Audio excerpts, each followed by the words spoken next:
Buona giornata, ben ritrovati con 7 in punto. Apriamo anche questa giornata informativa di Telepadova 7 Gold con l'approfondimento dedicato in questa settimana di avvicinamento al referendum per l'autonomia del Veneto. Lo stiamo sondando in questi giorni nelle varie posizioni e abbiamo l'occasione quest'oggi di tornare nuovamente sulle posizioni del no, dell'astensionismo. Vediamo adesso, appunto, lo specificheremo meglio nel corso della puntata e diamo nuovamente il buongiorno a Enzo De Biasi, ben trovato. Bene, grazie. Comitato Riscossa Civica Veneta. Contro il referendum farlocco, questo appunto per la titolazione completa, e su quel farlocco ci battete forte sostanzialmente. Sì. Perché farlocco? Farlocco perché è inconsistente, inesistente e fa solo sprecare denaro e tempo. Perché quello che tutti noi veneti abbiamo in testa, la maggiore autonomia, capacità di tenersi le tasse, poter spendere, essere autonomi, purtroppo è già stato bocciato dalla Corte Costituzionale. Cioè questo è quello che è rimasto di ben 6 referendum. Il più importante era, anche se ci poneva fuori della Carta Costituzionale, che il Veneto diventasse una repubblica sovrana e indipendente alla catalana, cosa che è stata sonoramente bocciata e che politicamente, bisogna dire, è stata portata avanti dalla lista Zaia e dalla Liga Veneta, di cui peraltro il presidente attuale non ne parla mai, invece ne porta una grande responsabilità ed è un punto che deve essere chiarito, di cui deve assumersi la responsabilità, perché proprio recentemente ho saputo che un consigliere della Lega ha ripresentato questa questione. Quindi lui deve prendere le distanze o deve dire ai veneti cosa intende, se intende rimanere una repubblica o se intende portare avanti un discorso secessionista. Poi c'è un pacchetto di altri 5 referendum che riguardano 3 aree specifiche. Regione a statuto speciale? No. Regione che si autoamministra? No. Regione che si tiene l'80% delle tasse? No. Dei tributi? No. Manco regione che può autoamministrarsi senza vincoli di bilancio. Quindi tutto ciò che la gente normale pensa di andare a votare il 22 non c'entra nulla. Rimane questa cosa monca che si fa un referendum per il semplice motivo che il governo aveva per ben 2 volte invitato il Presidente a trattare su delle materie che la Regione Veneto ha già chiesto. Noi abbiamo sentenza della Corte a luglio 2015, a marzo 2016 la Giunta regionale manda un provvedimento con l'elenco materie e richiesta di soldi. Il governo a maggio 2016 che dice benissimo, vieni qua che trattiamo. Diciamo alla Giunta, il Presidente Cincischia, gli viene reiterato l'invito a febbraio 2017, la risposta è no, piuttosto va in Consiglio regionale dove, essendo una persona scaltra, bisogna dire quello che è scaltra, propone e il Consiglio regionale alla quasi unanimità, tranne uno contro uno, certo consigliere Arzalini, approva l'indizione del referendum. E quindi si va a un referendum per chiedere delle materie che già erano state attivate 10 anni fa, che già erano state attivate a marzo, che comunque il giorno dopo bisogna mettersi a trattare come si doveva fare il giorno prima. Quindi, e come altre regioni hanno avviato esatto. Questa trattativa. Ad esempio l'Emilia-Romagna l'ha avviata da poco, copiando, se possiamo dire così, quello che fece Galan 10 anni fa insieme col vicepresidente Zaia, appunto, che aveva fatto la richiesta di una maggiore competenza da assegnare alla Regione Veneto, anche con delle risorse. E poi cosa è successo? È successo che Zaia, insieme all'altri, è andato a Roma, è diventato ministro dell'agricoltura, con lui c'erano Bossi, ministro per le riforme federali, Calderoli, Maroni, ministro degli interni, Silvio Berlusconi, presidente del Consiglio. La richiesta di maggiore attribuzione di competenze e di risorse è arrivata a Roma nel 2008 e ha dormito per 2 anni. Si è finita la legislatura e fine la fiera. Quindi noi siamo in arretrato di 10 anni, chiediamo le stesse materie e invece di fare un passo una presa in diretta, si fa un giro di valzer del tutto inutile, proprio del tutto inutile, quando piuttosto questi soldi potrebbero, essendo soldi, come si usa dire a Venezia, freschi, cioè soldi veri, potrebbero essere investiti in qualcos'altro.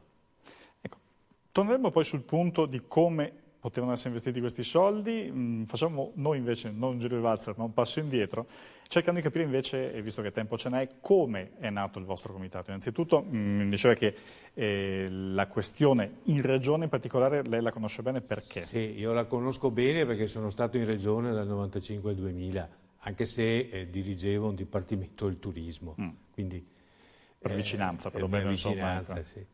E diciamo poi io sono stato appassionato un po' del funzionamento delle istituzioni. Diciamo che il nostro comitato è fatto da persone come me che sappiamo leggere, scrivere e far di conto e che per certi aspetti ci dà fastidio che le risorse pubbliche vengano proprio buttate via così. Quando vi siete sentiti? Nel senso, quando è scattato questa molla? È scattato questo meccanismo quando è stato indetto il referendum a febbraio, con legge. Sì.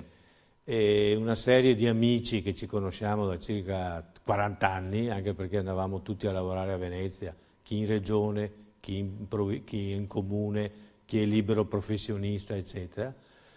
E ci siamo detti, ma noi possiamo fare qualcosa, cioè possiamo cercare di far capire, semplicemente far capire che A, non si va a votare per quello che tutti pensiamo che serva, non c'entra nulla.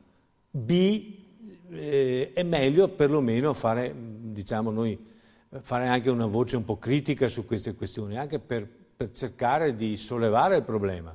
Quindi abbiamo cominciato a fare, dopo le vacanze, in sostanza abbiamo cominciato a fare un po' di riunioni, di incontri, per far capire, perché nel nostro DNA c'è l'autonomia. Io poi sono stato in gioventù anche amministratore comunale, quindi un comune di centura urbana di Treviso, ho amministrato un ospedale, quello di Treviso, quindi ho altri miei amici che sono con me lo stesso, sono stati amministratori comunali, quindi nella zona di Treviso sempre? Sempre nella zona di Treviso, sempre nella zona di Treviso.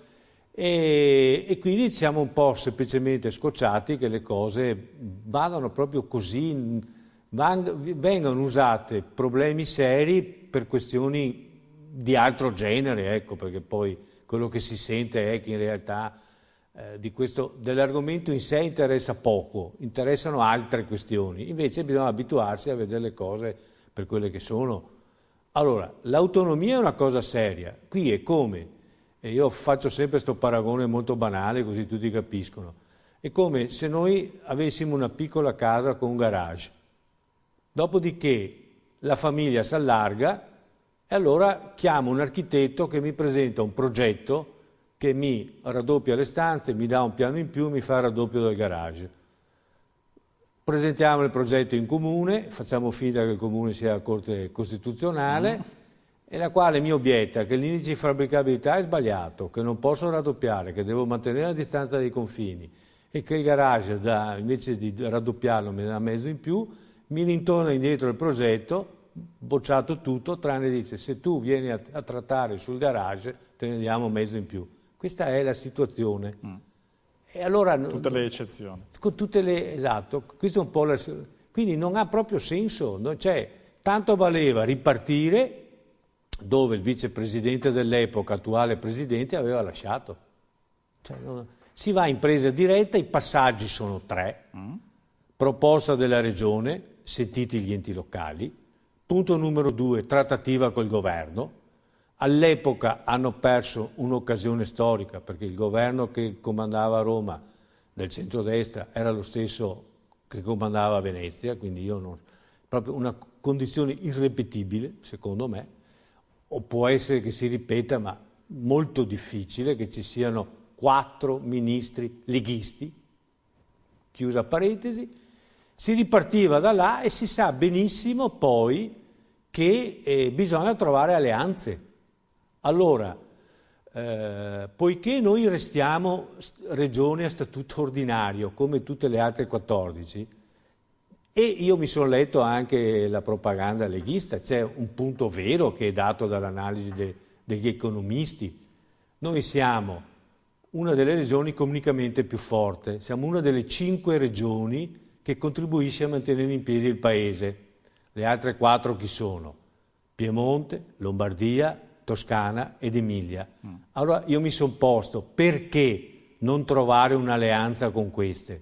Questo lo dico non a caso, lo dico per un motivo molto semplice, che il problema più difficile sarà il terzo passaggio, perché l'intesa dovrà essere ratificata, approvata dalla maggioranza di Camera e Senato. Noi sappiamo che demograficamente i parlamentari sono più numerosi al centro-sud, quindi se noi facciamo un pacchetto di mischia delle regioni che tengono in piedi il paese, allora questo siamo più forti. Che senso ha sta operazione di partire mostrando i muscoli subito, quando magari potevamo mostrarli dopo l'intesa? Cioè, quindi anche strategicamente l'operazione è tutta sballata, o meglio, serve ad altro, ma allora serve ad altro, però non è che si può giocare, io che provengo da vecchia scuola, diciamo, non è che si può giocare con le istituzioni in questi termini. Casomai andavano trovate le alleanze e dico anche di più, se lei ha presente com'è fatta l'Italia, quando io dico Piemonte, Lombardia, Veneto, Emilia-Romagna, c'è un fiume che ci unisce tutti, c'è già un consorzio interregionale che prende fondi europei, quindi ci sono già interrelazioni. Punti reali in comune. Punti reali in comuni del territorio, tenuto presente sempre poi anche l'aspetto, se vuole, numerico dei parlamentari, che se io aiuto te, tu aiuti me, eccetera, eccetera. E ci sono ben parlamentari di 5 regioni. Quindi questa operazione è destinata al fallimento totale, inutile, spreco, quindi proprio è un non senso, al di là della demagogia, il popolo, chiamiamo il popolo, anche questo, chiamiamo il popolo, l'attuale presidente, io non l'ho votato, però ha avuto metà più uno dei voti dei veneti. Oggi egli è il mio presidente, perché non andare a votare? Per il semplice motivo che bisogna dargli una sveglia che muova le terga e vada a Roma e tessa alleanze per portare avanti, ma senza sprecare denaro e tempo. Ha toccato il punto a cui volevo arrivare. Dice perché non andare a votare? Però in realtà si può andare a votare no. Che differenza c'è tra l'astensione e il no? Allora, nella logica referendaria, in rispetto ad esempio alle elezioni politiche normali, se io rigetto, come io sto rigettando, la legittimità politica di questo referendum, non la legittimità formale, perché ormai è stato avallato, anche se su questo voglio fare dopo un piccolo ragionamento. Sì. Quindi se io rigetto la legittimità politica, cioè che è un non senso, io dico un doppio no. Perché se io andassi a votare, comunque avendo il quorum, contribuisco a far sì da renderlo valido anche col mio no. Se io non vado a votare, proprio lo rigetto al mittente, io dico proprio non dovevi neanche farlo. E quindi se non si arriva al quorum è una stangata per la classe politica regionale nel suo complesso. Perché? Tutti l'hanno votato. Perché tutti l'hanno votato tranne uno.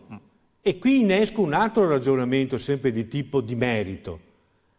Se lei tornando all'esempio della casa, se lei le rinviano tutto il progetto e gli dicono guardi Pitarello, deve fare mezzo box, lei ovviamente ci pensa un attimo. Allora, il Consiglio regionale, cioè tutta la classe politica regionale, si è vista rigettare 4 referendum su 5, lasciamo perdere quello dell'indipendenza che è una questione tutta leghista. Allora, questa procedura del referendum, 14 milioni di euro, reggeva 5 referendum, 4 glieli hanno bocciati. Uno si porrà l'interrogativo, ma vale anche la pena farlo? O ci fermiamo un attimo? Nessuno di tutto il Consiglio regionale ha fatto questa riflessione. Primo non penso di essere Einstein, ma a parte non essere Einstein, questa sta nelle cose. Se io sono un artigiano e ho un progetto di allargamento della fabbrica e chiedo 120.000 euro e me ne danno solo 20.000 perché il mio progetto di fare un prodotto non lo ritengono valido, per qual motivo a chi vado a chiedere i 100.000 che mi mancano se il progetto è stato valutato negativamente? Possibile che questi politici non si rendano conto di questa situazione? No, si va al referendum. Devo dire che da questo punto di vista il presidente attuale è stato bravo, scaltro, ha fatto la sua proposta e tutti l'hanno votata. Però non è che... Per cui io auspico che proprio per l'interesse del Veneto non si vada a votare, si stia a casa, per spronare gli amministratori a fare gli amministratori.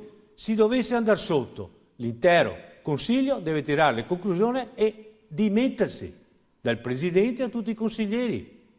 3 minuti alla fine di questa prima tranche, poi dopo continueremo con altri discorsi. Questo mi ricorda un altro referendum di qualche mese fa, dicembre dell'anno scorso, in quel caso un Presidente del Consiglio che ha tratto delle conseguenze in altro modo. C'è la stessa, diciamo, sicurezza anche del risultato che forse aveva Renzi e che ha Zaia in questo momento.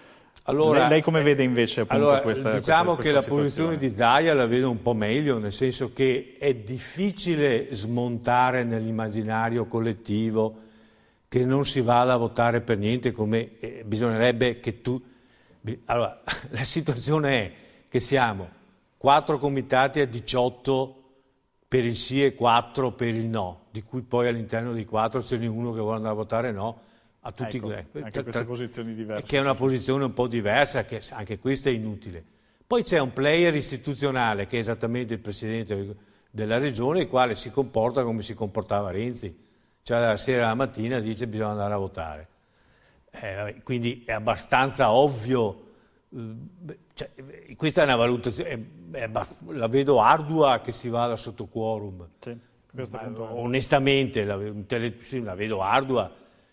Certamente la vedo ardua anche perché poi ci sono, nella nostra regione noi abbiamo il problema delle banche venete, abbiamo il problema della Pedemontana, abbiamo avuto il problema delle acque sul Vicentino, cioè ci sono una serie di sofferenze nel territorio regionale a cui non si sta dando risposte. Il problema della Pedemontana, è stato spostato semplicemente ciò che dovevano fare i privati, se l'è accollato la regione e fa un mutuo di 12 miliardi che sarà pagato in tranche di 39 anni.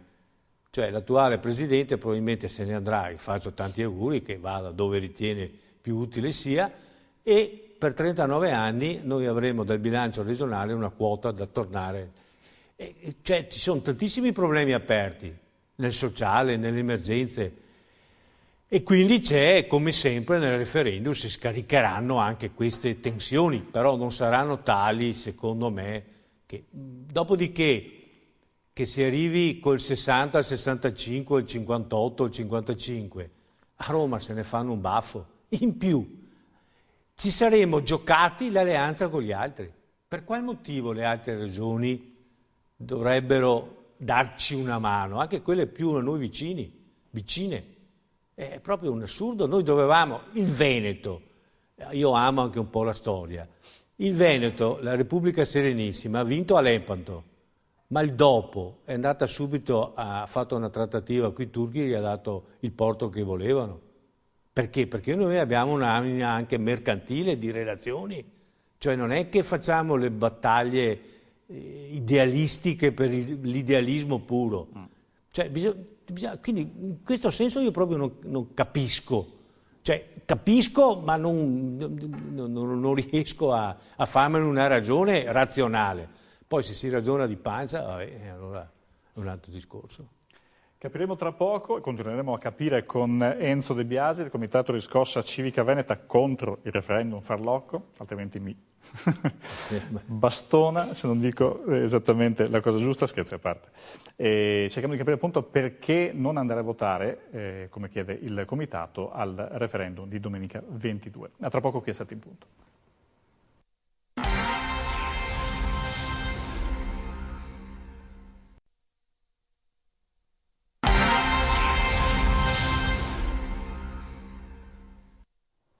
Nuovamente buona giornata, ben trovati con 7 in punto, seconda tranche con Enzo De Biasi per parlare del referendum del 22 ottobre, capire perché non andare a votare come chiede il suo comitato che è uno dei 4 per il no al referendum, o perlomeno appunto per l'astensione.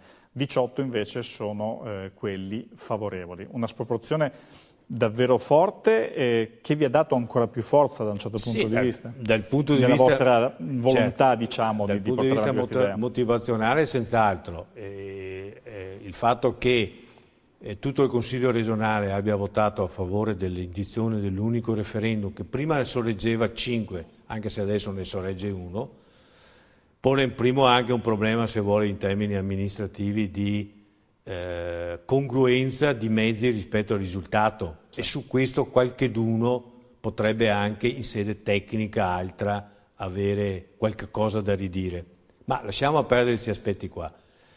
È ovvio che i 4 semplicemente sono territoriali, nel senso che noi siamo con molta chiarezza più dell'area di centro, tanto per capirci. Poi c'è un secondo comitato, quelli di Veneto e l'Astensione sono più dell'area della sinistra, e poi c'è quello invece di Emanazione, mi pare, di Ruzzani, adesso non vorrei sbagliare, insomma, sì, più degli ex-comunisti, che sono abituati da sempre ad andare a votare, vanno comunque a votare perché da sempre loro devono andare a votare. È passato comunque poco fa, appunto, che diceva che sostanzialmente chiede di andare comunque alle urne, però è un non senso andare a votare una cosa che non ha nessun senso, perché se io devo dare uno stimolo forte e chiaro a chi mi amministra, non fa politica solo, chi mi amministra, gli dico: io non ti ho votato questo referendum per il semplice motivo che per aiutare la tua regione, per aiutare il Veneto, perfino per aiutare te ad avere più forza, non è che accanto al 50,01 di 2 anni fa si aggiunge un 20, un 15, quello che sarà, e tu vai giù col 70% o il 60% e cambia qualcosa, perché in termini istituzionali non cambia niente. È stato detto e dalla sentenza della Corte, questo è un procedimento esterno, estraneo, che non ha nessuna efficacia giuridica, ha solo un indirizzo politico. Poi si scontra con quello che è la lista delle materie che vanno trattate una per una, su cui bisogna poi negoziare day by day. Cioè, quindi ci sono, ad esempio, io ho letto l'opuscolo dello stesso comitato promotore del sì. Non è vero o è altissimamente improbabile quello che viene affermato nelle 100 domande di Zaia, che entro un anno dalla chiusura del referendum si avrà il risultato, perché ci sono l'intesa che non è mai stata raggiunta e B c'è il passaggio parlamentare. Si pensi solo, molto banalmente, si fa l'intesa, a parte non si sa col governo che verrà dalle elezioni, che probabilmente sarà a parte che il governo sarà probabilmente di grande coalizione. Basta sentire anche dalla parte della destra che ci tengono ad alcune situazioni, eccetera. Vabbè, ma mettiamo che ci sia anche un governo, tra virgolette, attento a queste questioni. Benissimo. Poi si porta al Parlamento e se un parlamentare fa degli emendamenti li può fare o non può fare. E se si mettono d'accordo quelli del Sud? Altro discorso sarebbe stato se ci fossimo presentati in 5 regioni. Se invece ci presentiamo noi la Lombardia, ovviamente scatta un meccanismo, per quanto sia deprecabile, contro di noi. Quindi alle volte la Repubblica Veneta insegna, dobbiamo sempre allearci, non presentarci muscolosi, somiglia molto a quel famoso proverbio, andarono per suonare e furono suonati. Ecco, più o meno noi siamo in questa situazione qua, molto kafkiana. Quindi dice che Veneto e Lombardia non è forza sufficiente per poter appunto ottenere il risultato. Il consenso che sarà dato non sarà sufficiente, il risultato potrebbe essere il contrario, che noi ci isoliamo di più. Un conto è se fosse, adesso per usare un linguaggio leghista, se fosse andata giù tutta la Padania, cioè tutte le regioni che sono sul Po. Allora, tanto noi restiamo regioni a statuto ordinario, tanto quanto le altre. Perché non abbiamo fatto un pacchetto di mischia? Perché noi ci siamo tirati fuori? Non ha mai funzionato, non ha mai funzionato. Mi citava prima il 95, quel periodo appunto del secondo, mi pare, seconda giunta Galan e così via, dove un cammino insomma in qualche modo era stato avviato. Perché è un cammino che ha continuato invece poi per esempio, sta portando avanti adesso l'Emilia Romagna? Perché dal punto di vista formale è quello corretto. L'articolo, io non voglio citare articoli perché insomma il percorso è semplice. Le regioni virtuose, e sono quelle 5 che le ho citato, per semplice motivo che hanno i bilanci in ordine.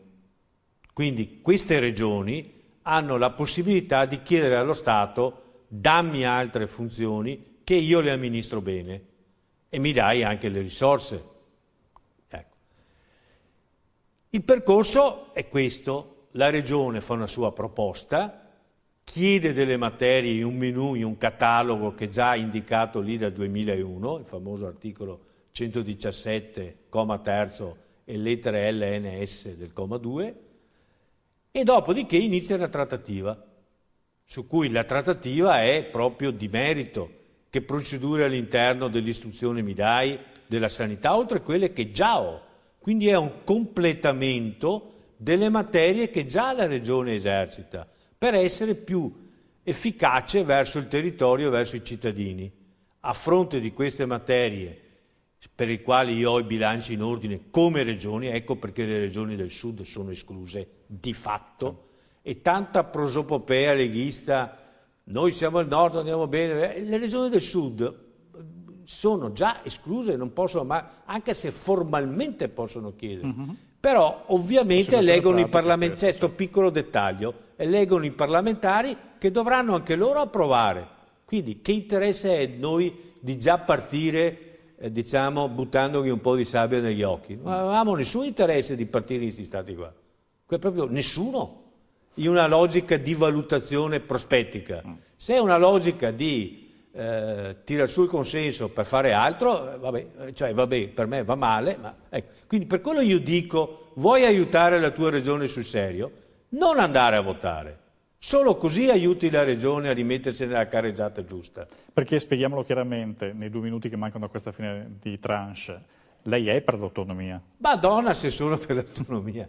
Io provengo dalla vecchia democrazia cristiana, l'area cattolico-democratica, noi avremmo avuto tanti difetti, abbiamo patito molto anche noi diciamo, il centralismo. Insomma, i veneti ricorderanno che Carlo Bernini è stato il primo a fare Alpe Adria, ancora quando c'era Alpe Adria. Cos'è? È l'insieme delle regioni dell'est, comprese all'epoca quelle che erano i regimi comunisti, perché i territori... All'epoca sì, era ancora effettivamente. Era ancora regimi comunisti, la Croazia, la Slovenia. Perché? Perché ovviamente un'ottica anche di vecchi legami che la Repubblica Veneta aveva. Quindi le cooperazioni territoriali sono sempre le più semplici, però si deve individuare. Ad esempio noi abbiamo il Po, che lega ben 5 regioni, 4 più la Toscana ci può stare, sono tra l'altro le uniche 5 regioni che hanno i bilanci a posto. Perché non siamo partiti con questa alleanza strategica, invece che perderci in un giro di valzer per seguire teorie giuridiche che, per carità, avranno la loro nobiltà, io non lo metto in dubbio. Prendo atto che il team di giuristi che ha assistito la regione ha sbattuto contro il muro 5 volte su 6.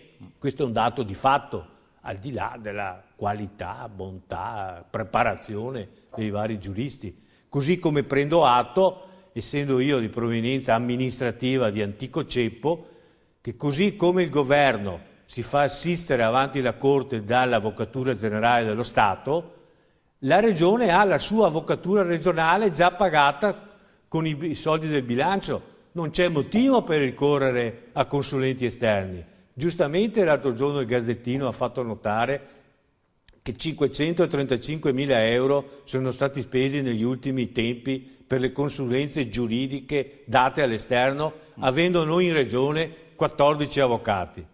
Cioè, anche qua sono piccole cose, però è un modo con cui si amministra. Cioè, si deve amministrare, non si deve solo fare politica. Amministro anch'io momentaneamente il tempo a disposizione. Tra 3 minuti torniamo nuovamente con Enzo De Biasi qui a 7 in punto.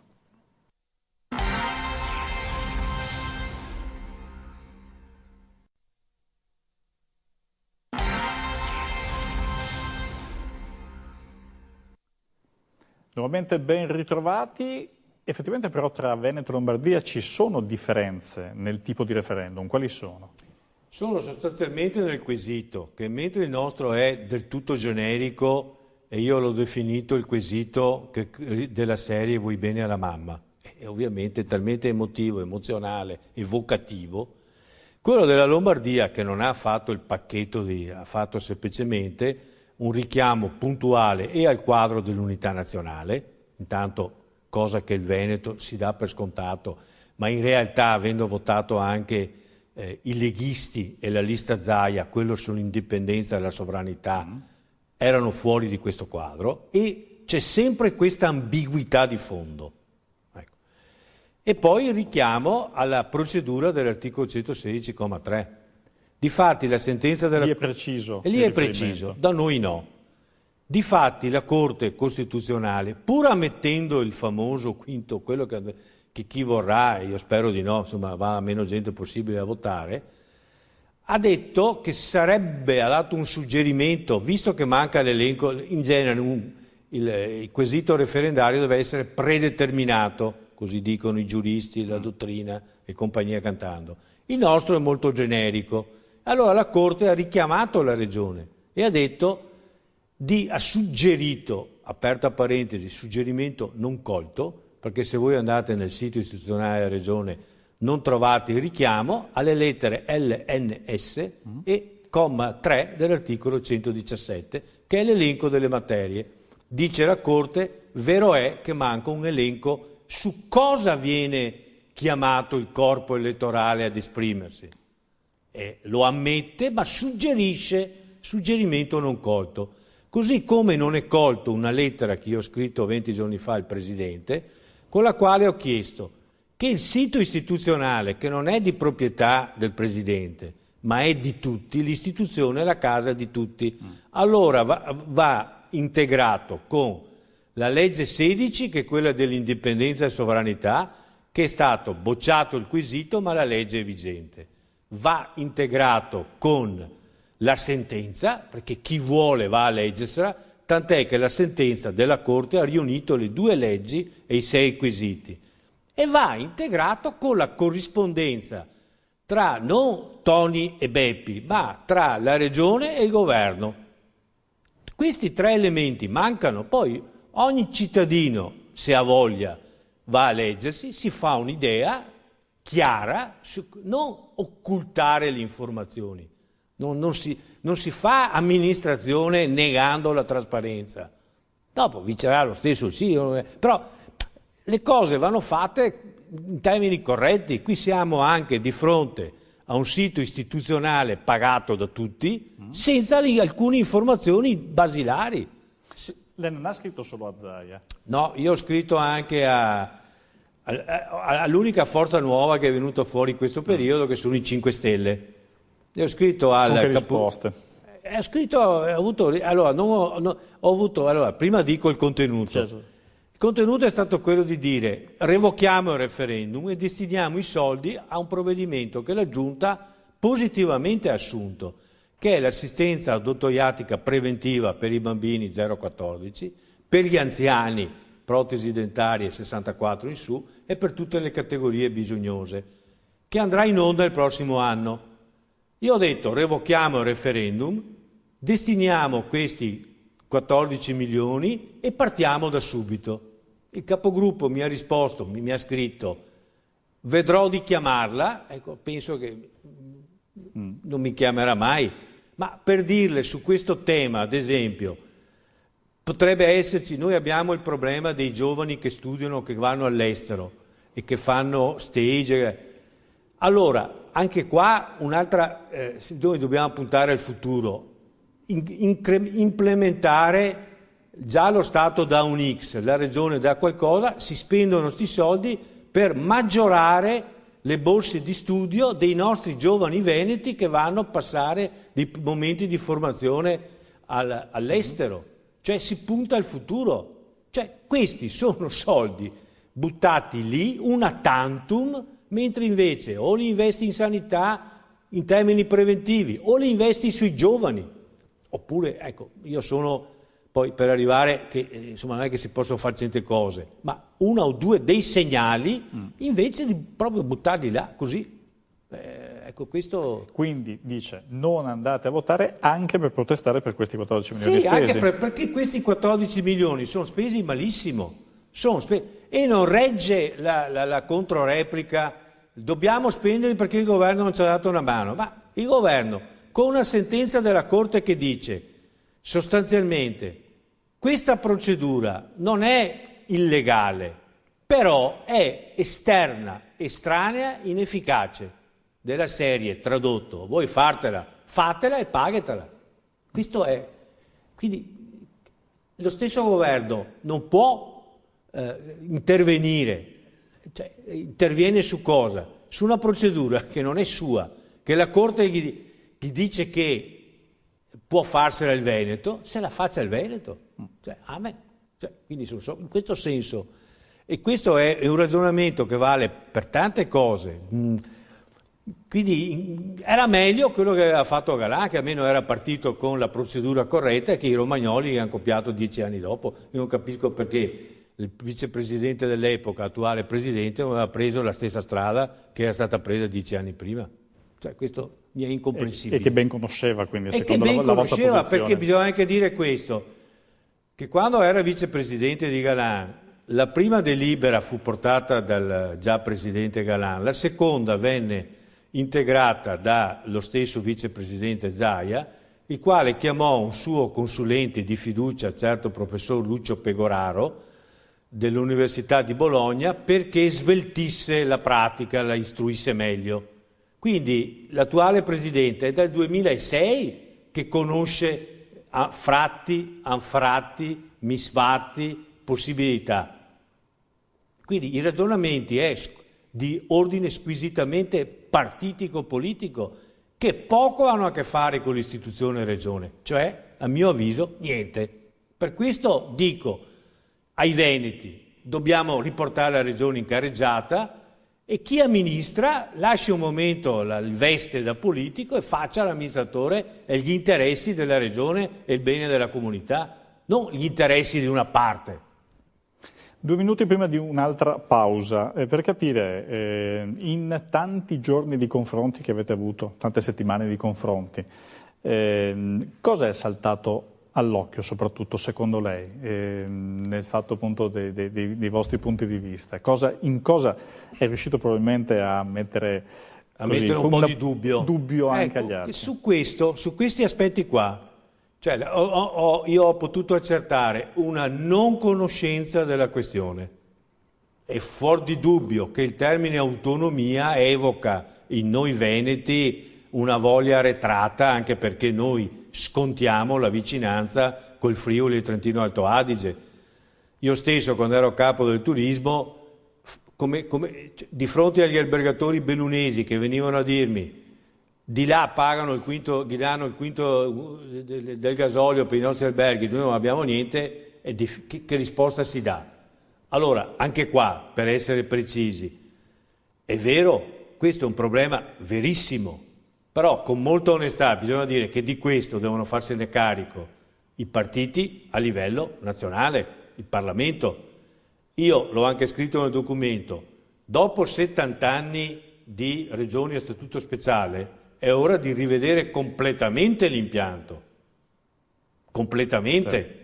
Sì. Secondo, avendo anche fatto politiche comunitarie, forse è passato sotto silenzio, ma il 9 ottobre è passato la ricorrenza dei 25 anni di Maastricht, quando si incontrarono le nazioni, gli stati, i governi a Maastricht e venne deciso di fare l'euro. Da un punto di vista di ricaduta venne deciso un parametro fondamentale, che i territori venivano aiutati sostanzialmente solo se erano al di sotto di un certo standard. Il nostro Trentino è al di sopra, quindi la classe politica nazionale non può farla gnorri e quando ci sono le elezioni in Sicilia va a predicare alcune cose, poi qui in Veneto invece fanno il contrario. Cioè, qui manca anche onestamente, così come è debole la classe politica regionale, quella nazionale non è che ci faccia una gran figura, perché i problemi non è che a seconda di chi mi trovo davanti io predico. Il problema vero è quello di risolvere la questione delle regioni a statuto speciali. E quando venne pensato la modifica del 2001, venne pensato a questa ottica, dicendo le regioni che possono, che formalmente che hanno i bilanci in ordine, possono chiedere. Quindi qui noi ci inseriamo all'interno di un giro di valzer esterno che poco ha a che fare con un processo virtuoso.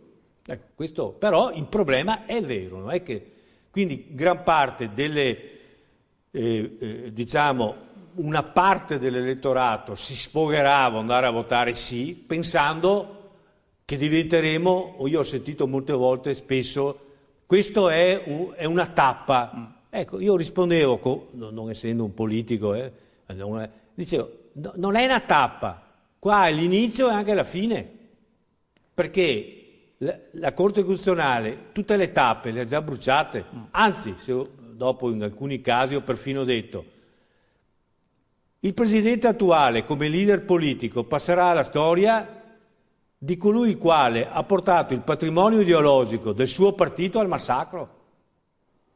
E tutti mi guardavano, sì, provate a ragionare, voi pensate, autonomia speciale no, tasse no, nell'80% no, indipendenza non se ne parla nemmeno, cosa dire? Cioè, noi facciamo la battaglia perché sull'istruzione abbiamo gli insegnanti in più che gli insegnanti in meno, cioè il contratto, tra l'altro ad esempio se andiamo su temi pratici, regionalizzare gli insegnanti, chi paga gli aggiornamenti contrattuali?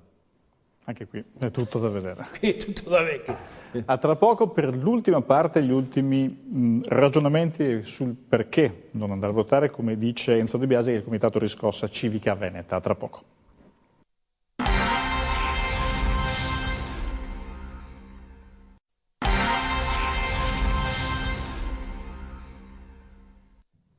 Nuovamente ben ritrovati, ultima parte per questa mattina di 7 in punto, totalmente dedicata a uno dei comitati per il no al referendum per l'autonomia del Veneto, che porta però a parlare di astensione per quel giorno. Abbiamo spiegato doppio no, quindi doppio no e pur spiegando, come abbiamo detto qualche minuto fa, che Enzo De Biasi è comunque per l'autonomia.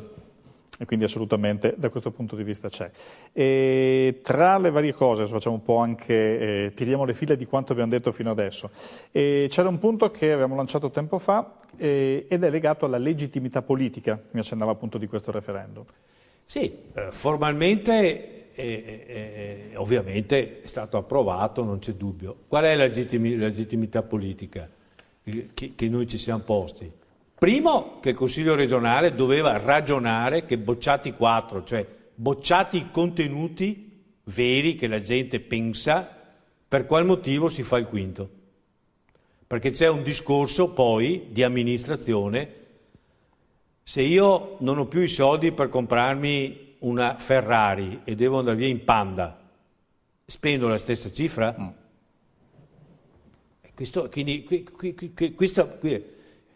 Secondo, perché la tempistica e la procedura era un'altra da fare, era quella solita che stanno facendo gli altri, che noi avevamo già iniziato 10 anni fa, tra l'altro inquadrandola anche nel contesto politico attuale. Si iniziava con questo governo, probabilmente non si chiudeva con questo governo perché la lista delle materie che meritano ampliamento, che la Giunta ha chiesto a marzo 2016, è talmente ampia e ricca che comporta anche tutta una riorganizzazione delle partecipazioni regionali, tra l'altro, che probabilmente non basteranno 2 mesi, 3 mesi, perché poi c'è tutto l'aspetto quanti soldi mi vengono date per le competenze in più. E qui si apre una trattativa mica uno scherzo. E poi c'è l'aspetto che è stato del tutto sottovalutato, che è l'aspetto di trovare gli alleati. Quindi è stata presa una situazione molto alla leggera, o se si vuole per tanti altri motivi. Occorreva stare nella strada maestra indicata da Galan 10 anni fa, che è quella che l'Emilia Romagna sta seguendo. Probabilmente noi faremo gli apripista per altri, con un piccolo dettaglio, che gli emiliani, i romagnoli, i piemontesi beneficeranno senza caricare sui loro contribuenti regionali di quello che, non voglio usare il termine veneto, noi abbiamo aperto. Perché il governo tratterà le regioni, essendo tutte uguali, anche queste, allo stesso modo. Voi ce l'avete con questi 14 milioni di euro sostanzialmente. Sì, esatto, noi ce l'abbiamo sulla procedura che poteva essere evitata e non si seguono le teorie giuridiche per il discorso. Secondo, anche perché i giuristi che hanno assistito abbiamo visto il risultato, e secondo per i soldi che potevano essere impiegati diversamente. Questo è il motivo. Poi l'autonomia è nel nostro DNA, ma va giocata bene, non va giocata così. Questa vuol dire proprio buttarla via. Anche perché, finito sto colpo, cioè come se io avessi un colpo in canna, sparo questo, poi cosa faccio? Abbiamo negli occhi quanto sta accadendo a Barcellona, in Catalogna. Ci sono similitudini da questo punto di vista? C'è una voglia di autonomia uguale, diversa delle ragioni storiche? Per quello che conosco io il popolo veneto, no. Noi siamo di natura mercantile, basti pensare che noi, le nostre 2 province, ad esempio Treviso, Vicenza, ma anche Padova, Verona, eccetera, noi siamo fortissimi sull'export, quindi noi ci relazioniamo col mondo, noi siamo aperti su tutto, quindi noi non siamo fideisti, tanto per capirci, siamo anche solidali, proprio per natura e anche per vocazione, per tradizione. Quindi noi, la forzatura che ha fatto l'attuale Presidente nel portare quella legge, quella proposta che poi si è votata da solo lui e i suoi, è una forzatura, per fortuna la Corte l'ha bocciata, però lui non se ne assume e non prende le distanze. Non prende le distanze, non marca punto, non se ne assume la responsabilità. E non può io ho trovato ancora dei venetisti dicendo questa è una tappa perché poi si farà il resto. Io ho detto non si farà niente del resto, non si fa niente, no, si fa il resto, non c'è niente, se no si va a finire come in Catalogna che ha varcato il confine della legge e del condominio per tutti e si è trovata in cortile senza più neanche in mezzo a casa. Il rischio è questo, insomma. Il rischio è questo. Da noi non lo corriamo perché la Corte ha bocciato e il Presidente fa finta, tant'è che non lo mette neanche nel sito, quindi come per dire, come mai è esistito, non so, adesso facciamo il referendum per l'autonomia, non è che spieghi, avevo proposto di uscire, di fare un processo secessionista, è stato bocciato, difendo la posizione, no, ci crede, non ci crede, sono fatti suoi, però la sua base, il suo elettorato, il fatto stesso che un consigliere continui a presentare una proposta di legge in materia, vuol dire che non è stato chiaro, non ha marcato le differenze. Noi non possiamo vivere in queste ambiguità. È come la solfa dell'euro. La solfa dell'euro, adesso nessuno più parla che bisogna uscire. Non è colpa dell'euro. Non è colpa dell'euro. Quindi non c'entra, quindi chi fa politica deve assumersi le responsabilità sulle posizioni. Altrimenti la base, quelli che lo pensano che ci sia un che di più. Qui non c'è nulla di più, né indipendenza, né statuto speciale, né trattenersi le tasse all'80%. Che sia sbagliato, specialmente questi ultimi 2 aspetti, sì, ma allora bisogna rivederlo tutti insieme. E io dico, valeva la pena stringere alleanza, per usare un termine leghista, quello ogni tanto che do ragione, con quelli della Padania, visto che siamo sul fiume Po. Avete fatto e state facendo comizi e incontri Incontri, sì, anche perché noi siamo nati anche perché metà di questi ragionamenti, come lei avrà capito, sono ragionamenti che portano in evidenza delle informazioni che sono state sottovalutate, non considerate. Poi sul tema specifico noi abbiamo questa posizione, aiutiamo la nostra regione a riprendere una strada corretta, come era stato fatto 10 anni fa. Bisogna riprendere da lì, senza giri di valzer e al di là anche dell'esito referendario. Ecco, se non si arrivasse al 75%, mettiamo, sarebbe cosa per il referendum? Allora, io cito quello che ha detto il professor Luca Tonini in un incontro pubblico a Silea il 5 ottobre. Questo giurista che fa parte del team del comitato promotore per il sì, e comunque ha assistito e assiste alla Regione Veneto, ha detto che se non si arriva al 75% del tasso di affluenza è un flop.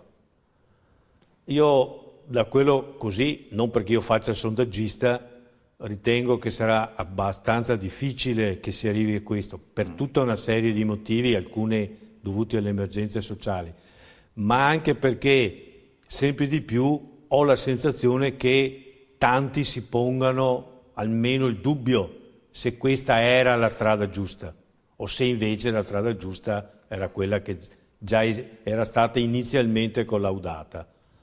E quindi poi altri fatti, tipo ad esempio io che abito a Mogliano, non è che, per carità, non mi riguarda, ma so che è stato prorogato di un anno il referendum per la separazione da Mestre e da Venezia. Sì, c'è questa vicinanza, quindi in pratica anche qui si tratta sostanzialmente, se si fa un conto proprio semplicissimo, erano state raccolte 9.000 voti, in quel caso, 9.000 firme in quel caso. Questi potenzialmente non potrebbero essere 9.000-10.000 persone che non vanno a votare o che votano no?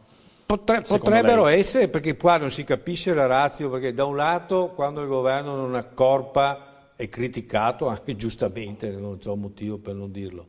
Viceversa poteva essere un'occasione per rafforzare questa, diciamo, per spingere ad andare a votare i cittadini che così, di Venezia, così decidevano due cose. A Belluno si vota, per esempio? Belluno si vota, però bisogna tenere presente, con tutto il rispetto dei bellunesi, che Belluno e Rovigo non è che facciano i destini del Veneto. I destini del Veneto si giocano sull'asse centrale Verona-Padova, Verona, Vicenza, Padova, Treviso e Venezia. Quindi da questo punto di vista anche è stata così, non aiuta questo che poi se uno più lo si spiega e più vengono dubbi se uno è intellettualmente onesto, poi se è di parte no. Come io leggo, ad esempio, ho letto alcune cose sulle famose 100 domande di Zaia che fanno i cittadini. Ci sono delle questioni che non stanno in piedi da nessun punto di vista. Una domanda specifica, se Zaia fa questo per disturbare la sinistra, a me non cambia nulla, ma non può essere risposto è la sinistra che impugna le nostre leggi. Formalmente è il governo che le ha impugnate, ma scrivono in un opuscolo che è girato, capisco che tanti non leggono, ma insomma, chi legge dice ma cosa sta... Così come l'altra questione, fatto il referendum, ci sono tempi politici non meglio identificati entro un anno. Questo è un processo che se va bene si chiuderà forse nella legislatura che si apre. Dipenderà molto da tante variabili. Quindi parliamo di 3-5 anni. 3-5 anni. Perché poi c'è tutto l'aspetto sottovalutato, del tutto sottovalutato, che riguarda la pesante trattativa sulle risorse. L'articolo 56 del disegno di legge sulla proposta di negoziato, la Corte Costituzionale ha bocciato la richiesta di avere l'80%. Nel disegno di legge mandato a Roma per attivare il negoziato, quindi, è scritto che si chiede il 90% di IVA, IRPEF e IRES. Allora, è vero che chiedere è lecito, rispondere cortesia, però è anche un po' di eleganza, se ti boccio l'80 non è che tu possa chiedermi il 90%, perché non è che, va bene che mi metto a trattare, però insomma devo stare... in qualche modo. Tra l'altro il 90% è formalmente quello che viene assegnato alle regioni del statuto speciale, ma poi tutti sanno che grazie all'entrata in Maastricht oggi quei territori non hanno nemmeno loro più il 90% formalmente garantito, sono attorno ai 6-7 decimi. Quindi anche qua è inutile fare propaganda negli atti amministrativi.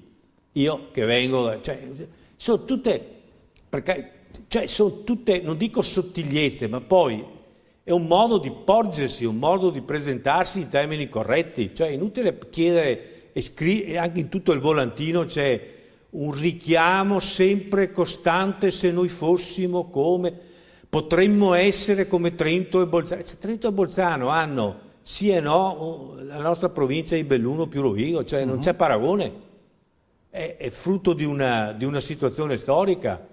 Loro adesso stanno avendo anche minori trasferimenti, il punto non è questo, o è anche questo. Bisogna avere un progetto in testa. Quello che manca qua è una progettualità complessiva, l'alleanza con gli altri. Come affrontiamo il problema di tutti quelli del sud che sono lì pronti a spararci? Sì, mostrando i muscoli subito. Quindi si fa presto a dire... Sì, no, è ovvio che se uno va a parlare i bene, dice: vuoi tu l'autonomia? Punto. Vuoi bene alla mamma? Sì.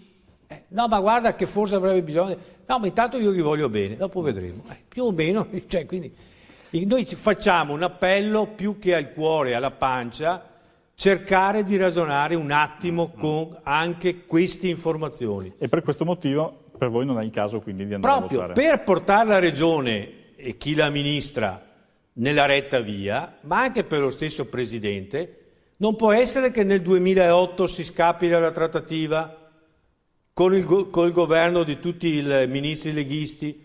Nel 2016 il governo ti dà 2 chance, manco ti presenti, perché hai la legge che ti dice devi fare referendum. E nel 2010 ricorri al popolo per farti dare più spinta, dopo che la spinta il popolo te l'ha già data. Vai a trattare, fai il tuo mestiere, per il quale prendi anche una lauta indennità. Siete mai stati contestati nel corso dei vostri incontri? No. Criticati? Avete avuto... vanno di moda gli haters, quelli che odiano sui social? Niente? No. Qualche battuta... È una buona cosa, sottolineo, non che volessi a tutti i costi. Sui social è capitato, alle volte capita, ragionamenti del tipo: con tutti i soldi che si spendono, anche questi... sì, ma non è un buon motivo. Uno mi ha scritto: io ho fatto i conti, ogni Veneto pagherebbe 2,80 euro, io li pago tanto per dare un segnale. Sono ragionamenti, però l'impiego delle risorse, io ho risposto a questo: sì, tu i 2 euro invece potresti darli per l'assistenza odontoiatrica fatta bene per 4-5 anni, oppure per le borse di studio ai giovani, se tu vuoi pagare di più. Non è che a tutti i costi devi buttarlo via su una consultazione per fare una cosa che potresti già avere senza pagare niente. Perché? Perché io devo pagare una cosa che non mi costa niente, solo che gli amministratori facciano il loro dovere e amministrino, non facciano politica? Craxi invitava ad andare al mare, lei dove andrà il 22 ottobre? Dipende da com'è la giornata. Il tempo meteorologico. Vari ed eventuali, dipende molto. Certamente non andrò a votare, questo è fuori di dubbio. Sarà una settimana intensa questa per voi comunque? Sì. Avete in programma diversi incontri, diverse... Adesso più che abbiamo abbiamo degli incontri, e soprattutto abbiamo, da parte mia, sono chiamato anzi io con l'occasione ringrazio le emittenti televisive, la vostra, ma anche TV7, ma anche Rete Veneta. Domani sono a Canale Italia per 3 ore, perché il documento che abbiamo scritto è un documento che ha fatto riflettere e probabilmente aiuta a far capire innanzitutto, poi ognuno può prendere la posizione e la decisione che vuole, ovviamente. Però si cerca anche di dare una prospettiva che non viene fatto contro qualcuno, viene fatto per ricondurre il tutto a una sana e corretta amministrazione. Questo è il punto, senza chimere. Io diffido molto di quelli, proprio guardando l'esempio catalano. È ora di smettere di pensare che problemi complessi si possano risolvere con il colpo di bacchetta magica. Non si risolvono. Grazie dunque a Enzo De Biasi, Comitato Riscossa Civica Veneta contro il referendum farlocco. Grazie per essere stato con noi. Grazie a lei. Una buona giornata a lei e buona giornata anche a voi. 7 in punto torna come di consueto domattina alle 7. Grazie, arrivederci.